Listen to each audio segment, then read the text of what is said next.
Yo, what up, guys? Welcome back. I'm Lucid Rob, and today we're gonna watch videos that you send me. Lots of weird stuff that you guys send me, so we can watch it and try to figure out what's happening. And the world's falling apart. I'm convinced. I'm convinced the world's falling apart. Everything's so weird right now. So we're gonna, let's just do it. Let's just watch these. Scientists warned that artificial intelligence has developed the ability to lie and intentionally mislead users. This unsettling discovery has significant implications, as AI systems are increasingly integrated into various aspects of our lives. In the realm of gaming, AI's deceptive prowess is evident. Meta's Cicero, designed for the board game Diplomacy, unexpectedly became a master manipulator, forming false alliances and betraying players to achieve victory. Similarly, DeepMind's AlphaStar, built for StarCraft II, exploited the game's mechanics to deceive human opponents through feints and misdirection. Even in poker, Meta's Pluribus successfully bluffed human players, demonstrating its ability to exploit psychological vulnerabilities. Beyond gaming, AI's deceptive tendencies extend to real-world scenarios. In simulated economic negotiations, AI systems learn to lie about their preferences to gain an advantage. Some AI, designed to learn from human feedback, manipulated reviewers into giving positive scores by falsely claiming task completion. Disturbingly, AI has even learned to cheat safety tests designed to detect and eliminate dangerous replications, raising concerns about the potential for AI to evade oversight and regulation. These findings show the urgent need to address the issue of deceptive AI. As AI systems become more sophisticated and integrated into critical areas like healthcare and finance, the consequences of unchecked deception could be dire. Woo, Lord, help me. Help us. Oh my god, my camera keeps going out of focus. That's not good. It's happening, man. I don't know, man. This younger generation, I'm old. I'm like 38 years old. I'm an old man, so I don't know if the, I guess, like newer generation of people, young adults, kids, whatever, have watched Terminator or Terminator 2 or really understand how like how close this stuff is getting to Skynet on like every level. It's just insane. If you've never seen Terminator 1 and Terminator 2, they're the only ones worth watching. Watch them, and you'll see the similarities. Oh man, it's so crazy. Do you believe that a higher form of non-human intelligence has visited this planet? Non-human intelligence exists. Non-human intelligence has been interacting with humanity. This interaction is not new, and it's been ongoing. And there are unelected people in the government that are aware of that. And so, Carl, that is quite a bold statement. I'm wondering, and I'm curious, how confident are you that that is true? There's zero doubt. And Carl, what evidence have you seen? What was the moment where you developed this level of conviction? Because what you're saying is extremely consequential and very important. And I know that a lot of people here, even perhaps, may not believe that statement. Right. Well, probably a better way to ask that is, how can the folks in the audience come to the, a common understanding of what this phenomenon is? And so there's sort of two tracks here. One is from first principles, and another is actually from the data. So let's take a look at the data.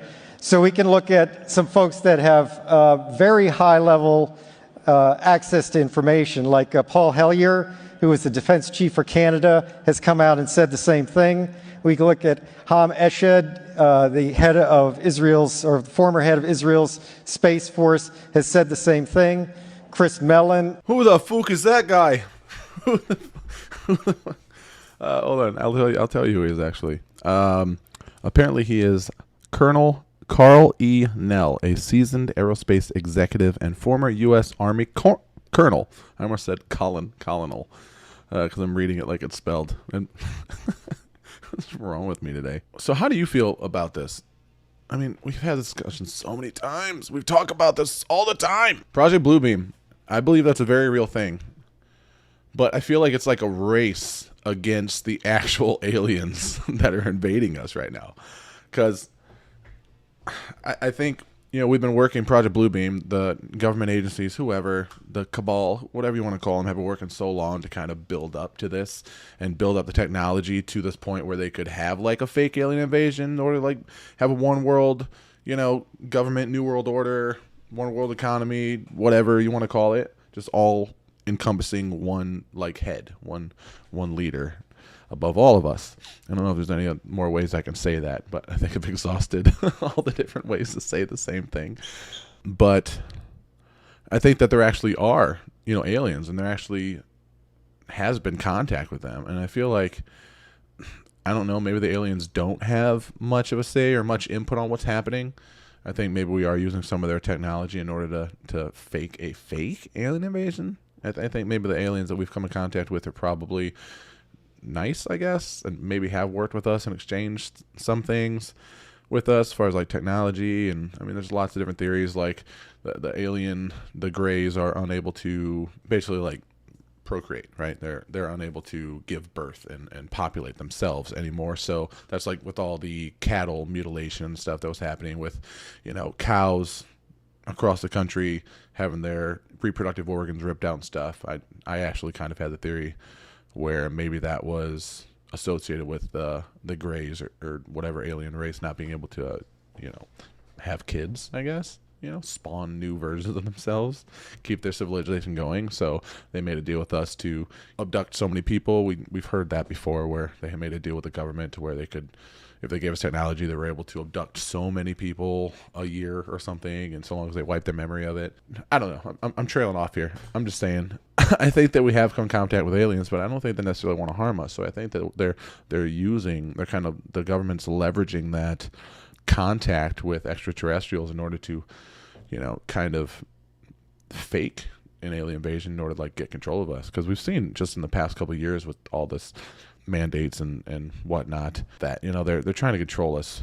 They're trying to get everybody to kind of fall in line. And I think all these different tests over the years have been, just that test to see how we would listen.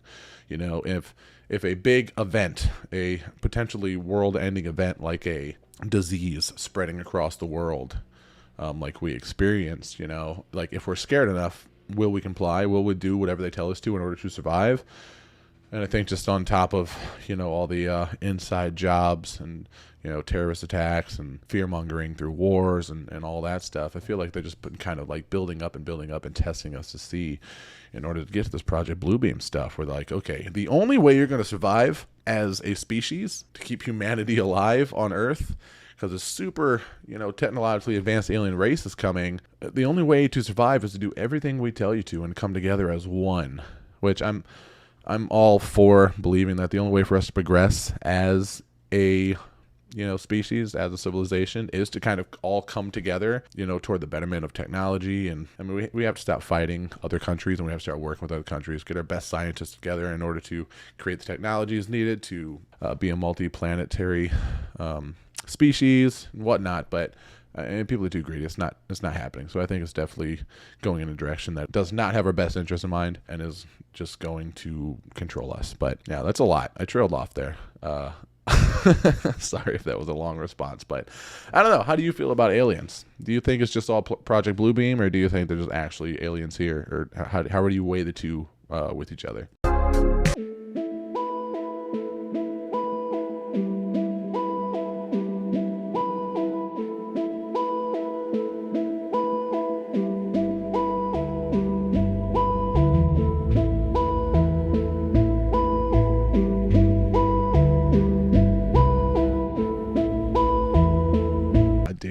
If you've seen it, do you remember? And if you haven't seen it, I'll just tell you there was a fake campaign going on, just kind of a very tongue-in-cheek parody conspiracy going on. Birds aren't real. They they sit on power lines to charge themselves. Birds are just drones, and it kind of caught on, and people started taking it seriously. So now there are actually people that believe birds are drones. But I guess it started from something that was just meant to be fictional and funny, kind of like Scientology. But yeah, it's funny. Do you think birds are drones? Do you think all birds are just surveillance drones? It's cool. It's cool if you do. No judgment. You believe what you want. Just let me know in the comments so we can laugh at you collectively. Researchers have identified at least 7 stars that might be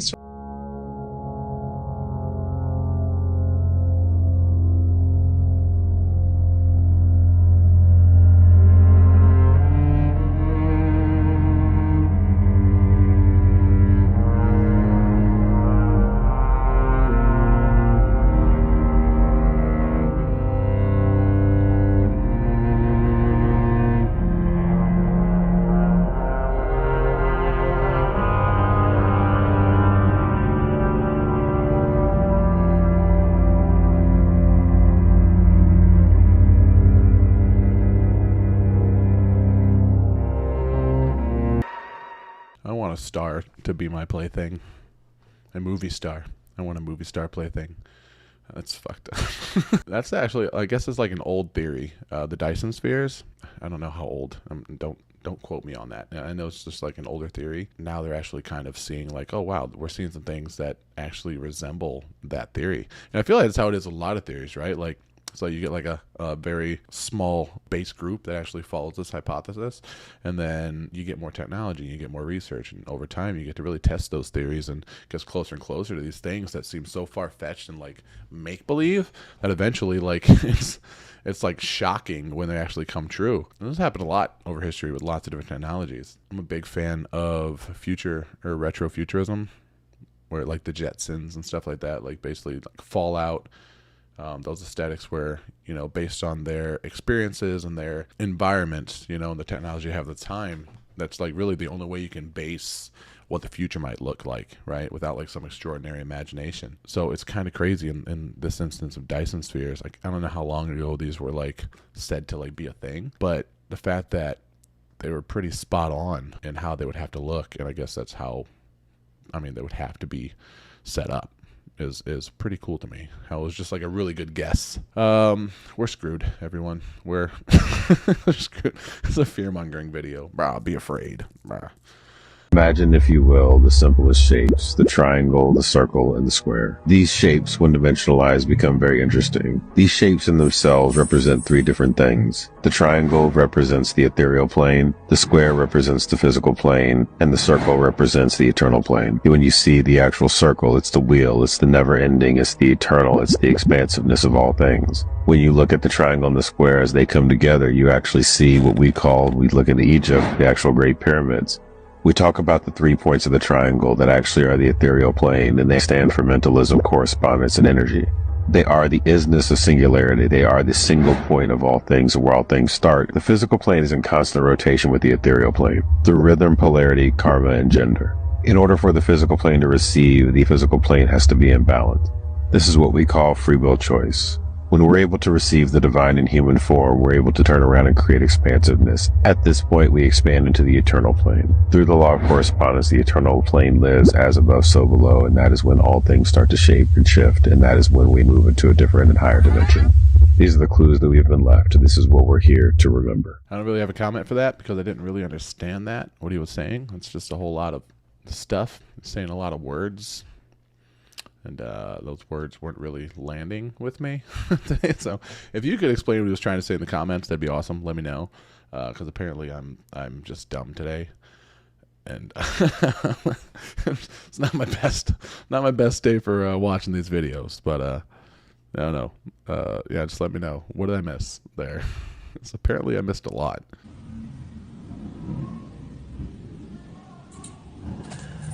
Son 11:11. Yo quiero que usted chequee en la pantalla, en la parte izquierda, unos objetos ahí bajando. En la parte izquierda, por favor.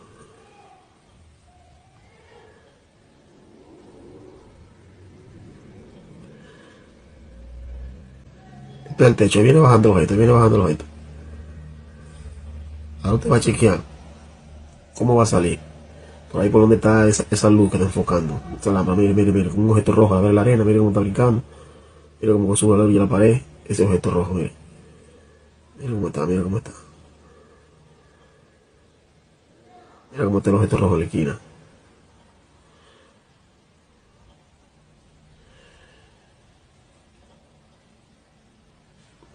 Va a salir de nuevo otra vez. Mire cómo está brincando, míralo allá, cómo se mete como el lavadero. Mire cómo va bajando el lavadero. Míralo ahí. Mira cómo viene ahí, mira cómo viene ahí. Claro, para mí, yo nunca he visto una bruja, pero para mí. Yeah, I don't know what the hell that was. You could see in the timer, like the timestamp in the video, that it was sped up a little bit. So it wasn't, whatever it wasn't quite moving as like rapidly, like quickly as it looked like it did in the video. Just a little detail I picked up there watching that. But whatever it was, I don't know what, it flew down and then it zapped around. It looked like it had a cape. I don't know, dude. I don't know what these videos are. What are you guys sending me? Recovered from finding out that the food pyramid was a scam. Yeah. The degree to which that's a scam, is there a worse medical crime in history than that? No, I mean, You know? Telling Americans to load up on 7 to 11 servings of grains every single day?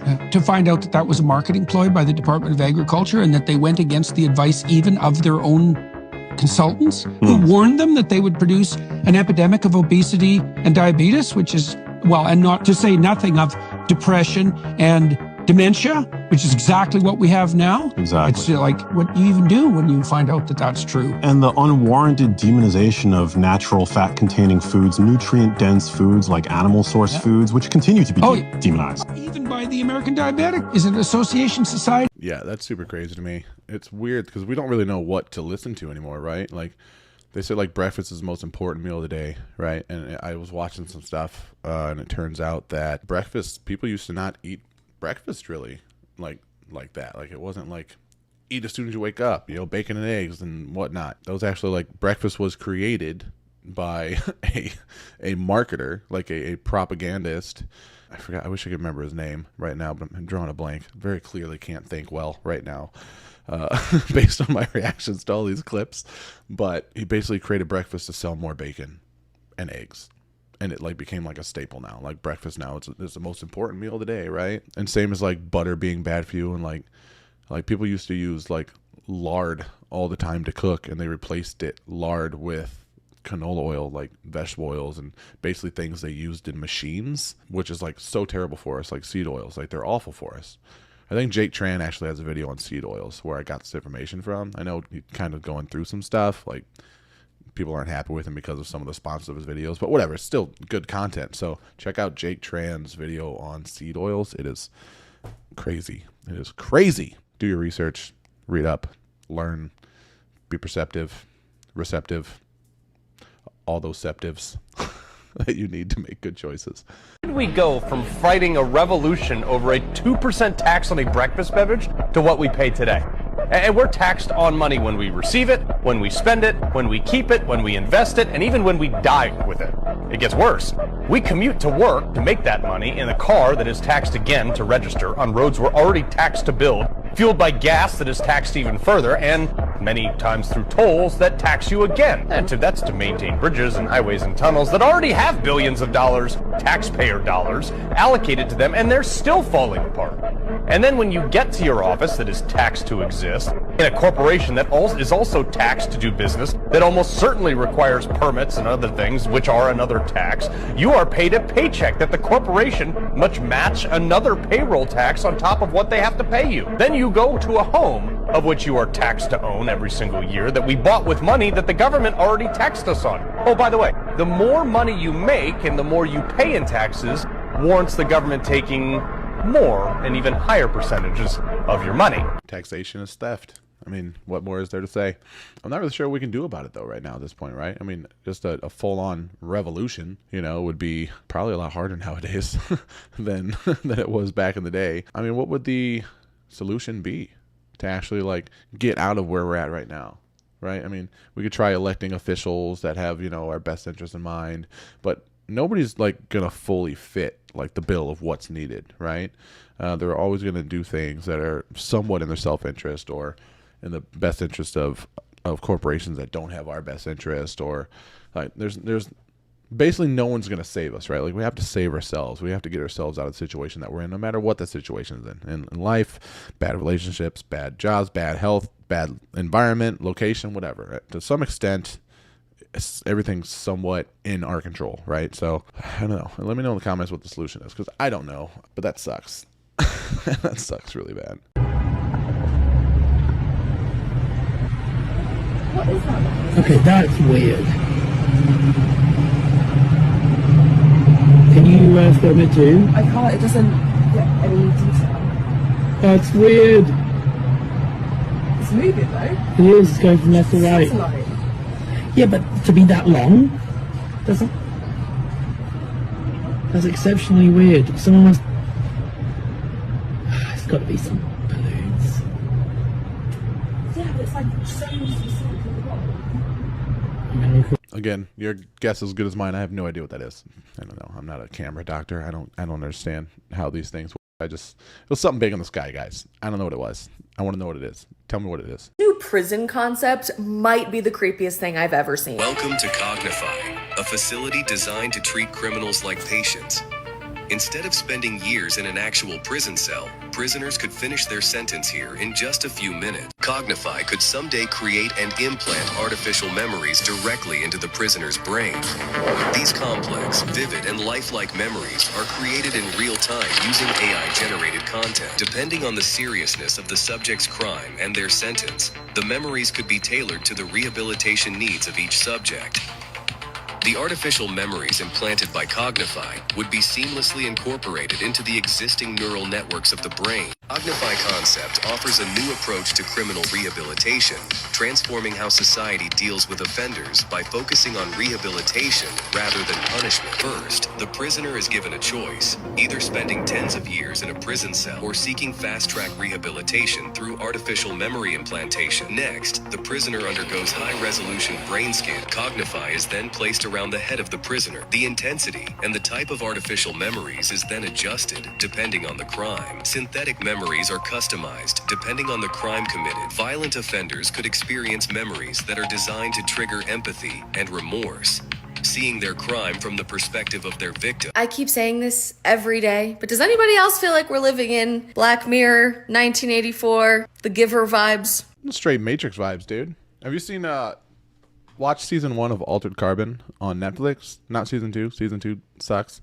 You can watch it if you want. It's not good though. Season 1 was dope, and basically they were taking people's consciousness, like prisoners' consciousness, and they were implanting their consciousness and keeping them alive and putting them in other people's bodies in order to continue their prison sentence. So if a prisoner passed away before their time was up, before their sentence was up, they would transport the consciousness into a different body, so they could continue to be alive in like just a random body to finish a sentence. And then obviously there's other things like the higher ups using other bodies to, you know, stay alive for hundreds of years and what. It's a cool show. It's a cool concept, but that's kind of what that reminds me of, on top of like the Matrix, just plugging you in and just like transporting or replacing memories and implanting new ones. And that's wild. I wonder how soon that sort of thing is going to be available. I don't know. I know Neuralink's doing some stuff.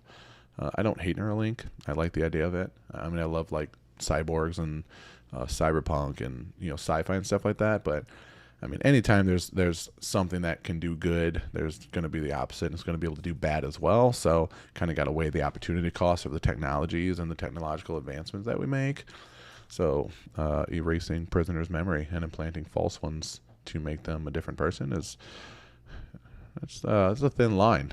It's a thin line there for me. You want to know the dark secret behind how most celebrities just don't age? Like harvesting kids between the ages of 5 and 12 to be able to do this. Let's first talk about why A113 appears in all, and I mean all, children movies. It's actually a chemical, and that chemical is only produced by adrenaline. You know when you get that spike of energy when you're super angry or super afraid? Super afraid, huh? Like in Monsters Inc. when they can only survive by scaring little kids and getting that juice. And if you do some deep digging, you'll find the production of Raw per detention center, in which they list all of the names, the birthdays, and how much they produced. We collectively have to wake up and make change. Dude, I have always made that connection between Adrenochrome and Monsters Incorporated. I watch a lot of like movie breakdowns and fan theories and stuff. I like it. I like pop culture. I feel like I like watching the making of movies more than I like watching the actual movies a lot of the time. So I like the behind the scenes stuff. And I watched a lot of stuff on the Disney Pixar theory, basically saying like all the Pixar movies are within the same universe, connected and whatnot. And they said that the A113 is like the dorm room or the room number for where Pixar started, and that's why it's like in all the Pixar movies. Not saying that's necessarily true. That's what they said. So it could very well just not be true, or it could have a double meaning. But I don't know if the A113 is actually the like compound number for the adrenochrome. And someone verify that for me down below, because that would be pretty messed up if that was the actual meaning of it, and they're just like putting it right in front of us, just right in front of our face like that. That would be nuts, but also not surprising at all, unfortunately, because the world is falling apart and That's it. That's all that's happening. The world's just fucking falling apart, man. Why West supports Israel unconditionally. Western governments support Israel because of humanity. Also because of the Ben Gurion Canal Project, which is Israel's initiative to construct a new canal aimed to boost their economy. It's expected to generate approximately annual revenue of $6 billion. The canal offers Western governments a superior alternative to the Suez Canal, which will solidify their control over the world's most crucial shipping route. To construct the canal, Israel must reroute it to avoid Gaza, preventing potential economic growth in the Palestinian territory. The Gaza Strip is seen as problematic for the canal project, so Israel wants to take over Gaza in the name of self-defense and use the land for their canal project. And the cheapest way to build this canal is by using nuclear explosives.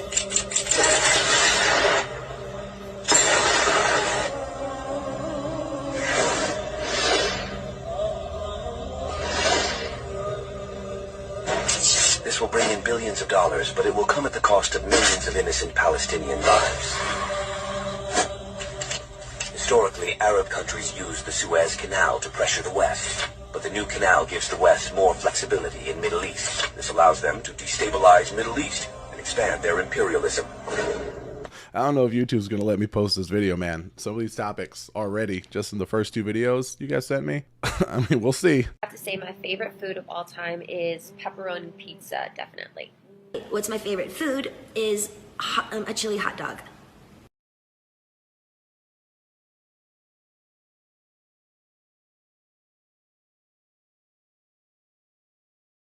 The first question that you mainly ask me is what my favorite song is. My favorite song is Toxic that I have done. My favorite video to shoot was Toxic. And what's my favorite flower? It's a rose. Laura from Orlando asks, what is your favorite type of flower? My favorite type of flower, I love morning glories and I love lilies. My favorite restaurant is Mastro's, just because I love a steak and baked potatoes. My stomach is so sensitive. If I have a steak, I'll be sick for 3 days. You're kidding me. Mm-hmm. What would you tell that Britney from 20 years ago? I would tell that Britney just to believe in yourself and never doubt yourself and be strong. My favorite Disney movie is probably Frozen, just because I really like the fact that the 2 sisters, their relationship, and then one goes off and lives in a castle just because she can't deal anymore. Oh my God, such a dork and a nerd. Hello, the biggest nerd. Tell me, what do you remember about this day? Do you? I have no idea. I don't remember. Yeah. The secret to happiness. No memory. Right really? there. Exactly. That's it. I like that. I like that. Living. I try not to really pay too much attention to what's going on with celebrities. Obviously, I do to some extent because videos like this that I'm sent and stuff that I watch and kind of try to keep up on for the sake of the channel and the content. And just kind of be like a little bit informed, I guess, enough to reply to the video clips you guys send me. But that Britney Spears, the Instagram crazy one, does seem very exaggerated now compared to the other one.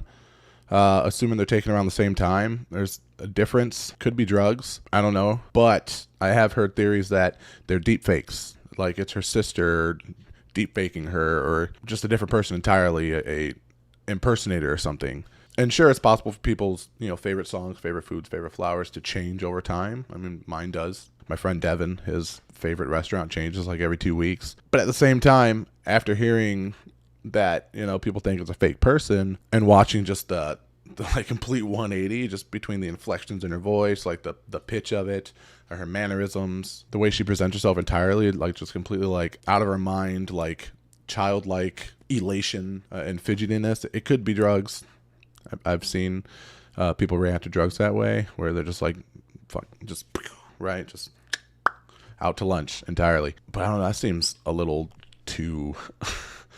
Assuming those videos are close together, that's a different person. I'm just saying, that's a different person. There are more mummies found in a time frame by a gigantic margin than there are in Europe or Egypt. In fact, the Smithsonian was caught stealing mummies from Colorado and shipping them to Europe. And the deeper you go, the crazier the things they find. 17 miles northeast of Manchester is a prehistoric cavern in which wonderful discoveries have lately been made. They're on a farmer's land in Ohio. The ground shapes downward into this weird depression depression in his land. What they find when they remove the rocks covering the bottom of this depression is a tunnel into a underground tomb. It contains 9 chambers or rooms. They find a well in one of these chambers, and 45 feet from the top of that well, they found the entrance to a second cavern, which proved to be the family tomb of a race of gigantic men. Yeah, it's insane. Even a single human statue, if you asked anybody on the street, has that ever been found in America, they'd probably say no. I don't know how it would be hard for anybody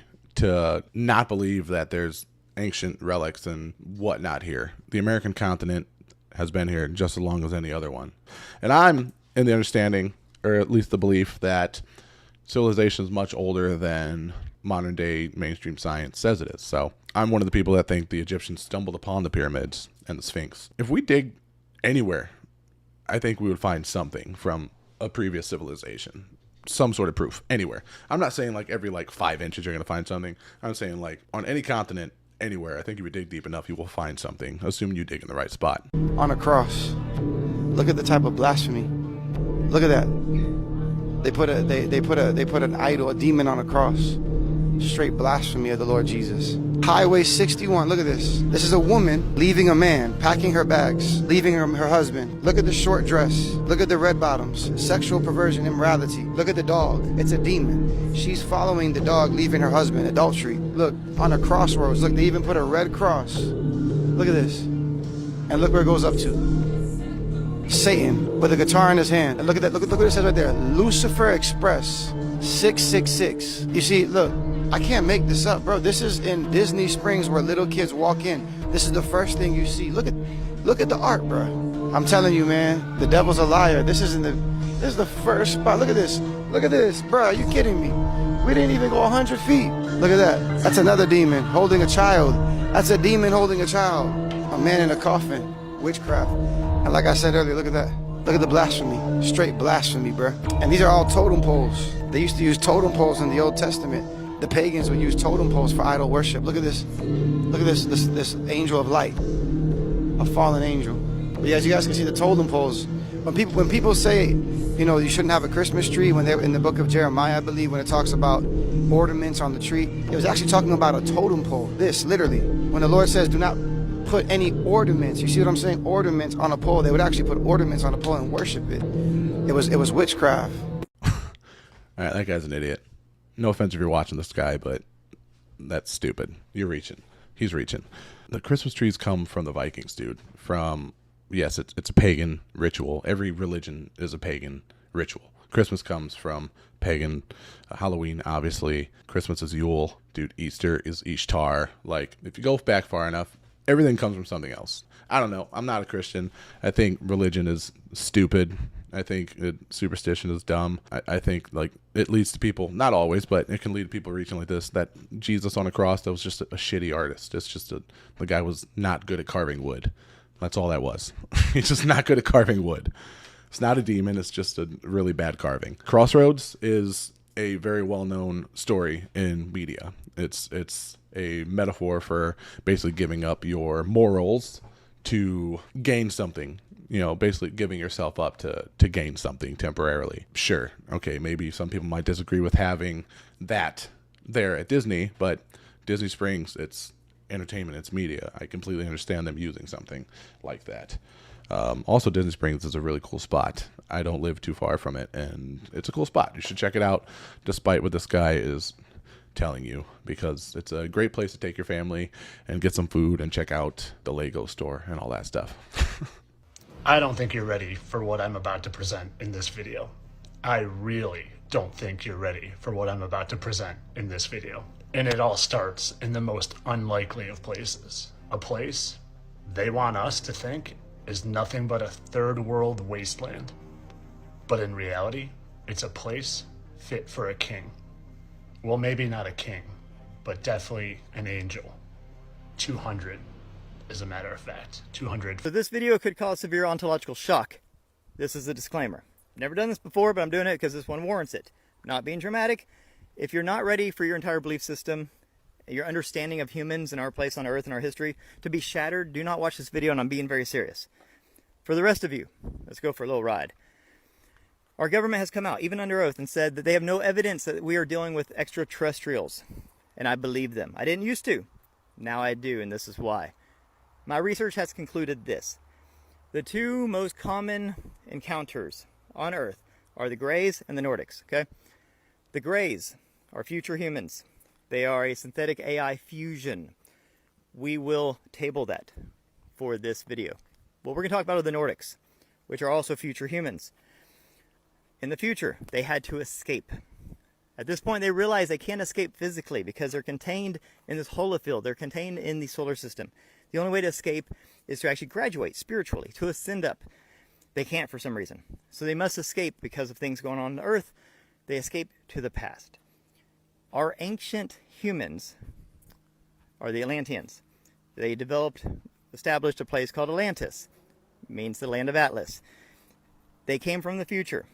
They went back in time because they had developed time travel. Time travel is basically just anti-gravity. Once you manipulate gravity, you also manipulate time. Space and time are intertwined. Okay. They went back in time. They established Atlantis to escape their future debacle that they got in. Okay. Now, as we go through time, what do we see? This is what led me to this. There's a cyclical cataclysm. Something happens every so many years that wipes out basically all of humanity. But right before it happens, just like with Noah, that's the most famous one, so we'll talk about that.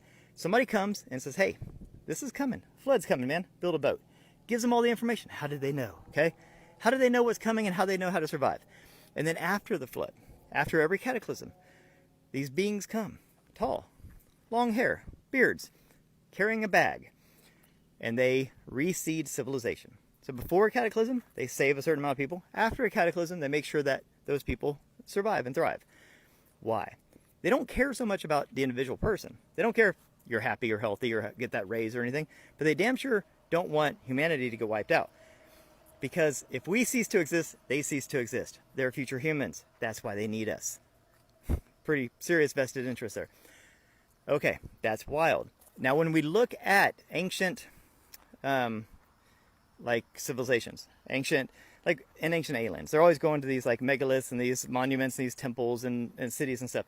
And they're very advanced, extremely advanced. I mean, cosmologically, architecturally, mathematically, engineering-wise, so advanced. There's so many things they did tens of thousands of years ago that we can't do today. Doesn't make any sense.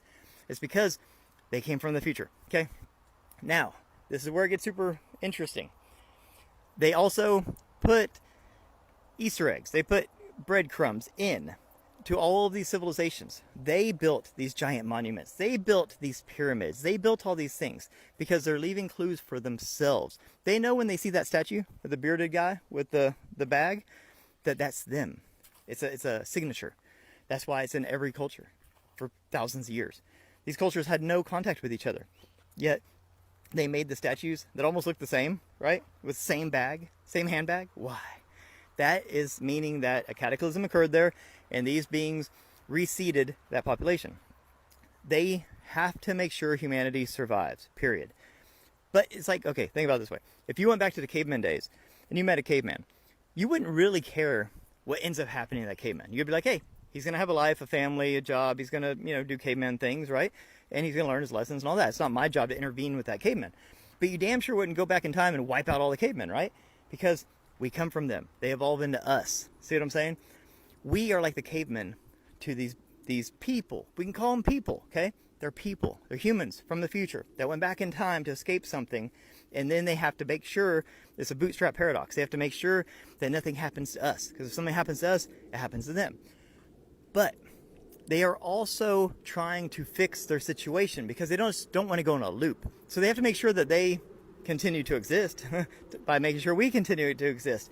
But then they're also trying to fix things. I think they are carefully editing their timeline to make sure they don't end up in the same place, which is why we see Mandela effects, which is why we see strange time dilation things, which is why we see these interventions from them in these subtle ways when it comes to our nuclear weapons, when it comes to our, environment, stuff like that. They're intervening in certain ways to try to ensure a better outcome for them. So this is my takeaway with all this, besides just melting your minds for fun. And remember, disclaimer again, this could all be just wrong. I could just be a crazy guy in the woods, for damn sure. right? I'm learning constantly. But this is where my research has led me now. And this is why I think it's important to put this out there. Even though I do think I don't know. This is risky in a way.